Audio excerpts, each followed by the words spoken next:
The roller coaster that almost derailed my life. It all started on a rainy Tuesday evening. I was at a coffee shop soaking wet from the downpour outside when she walked in. Her name was Lila. She had this magnetic energy, like she was the sun and everyone else was just orbiting around her. She ordered a chai latte with extra cinnamon, and somehow we struck up a conversation about the absurdity of pumpkin spice season. By the end of the night, we were laughing so hard we got kicked out for being too loud. That was the beginning.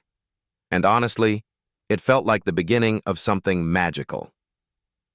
Lila was unlike anyone I'd ever met. She was spontaneous, brilliant, and completely unpredictable. 1 week into our relationship, she showed up at my apartment at 2 a.m. with a duffel bag and said, "Pack your things. We're going to New Orleans." I hesitated for about 3 seconds before I was throwing clothes into a backpack. We drove 12 hours straight, singing along to bad pop music and stopping at every diner could find. It was the most alive I'd ever felt. But then came the cracks. At first, they were small, like the time she got mad at me for eating the last slice of pizza because she'd been saving it for later. But then they started to grow. She had this way of twisting my words, making me feel like everything was my fault. If I didn't want to go out, I was boring. If I wanted time alone, I was distant. I started walking on eggshells, afraid to say the wrong thing.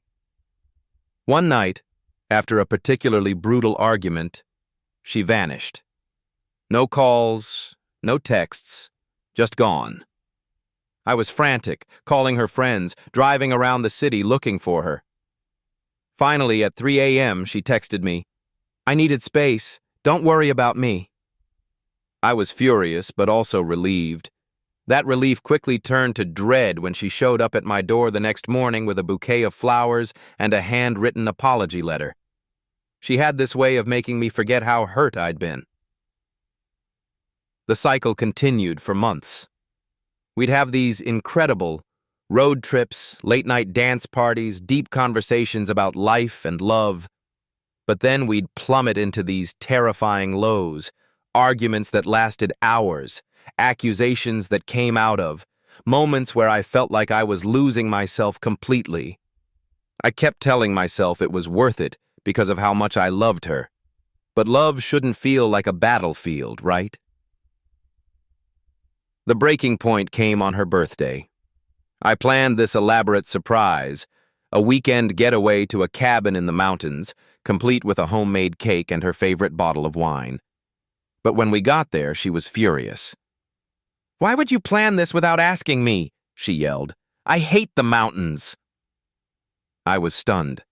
I'd spent weeks putting this together, and she couldn't even appreciate the effort.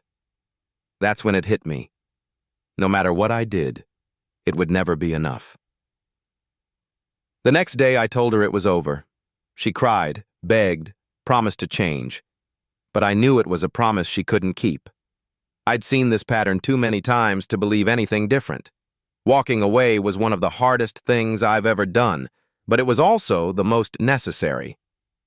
Looking back, Lila wasn't just a person. She was an experience. She taught me how to live in the moment, how to take risks, how to love intensely. But she also taught me that love shouldn't come at the cost of your sanity. It's been a year since we split, and I'm still untangling the knots she left in my heart. But I'm also stronger, wiser, and more determined than ever to find something real. Because I deserve more than a roller coaster. I deserve peace. And that's the crazy, beautiful, heart-wrenching story of Lila and me.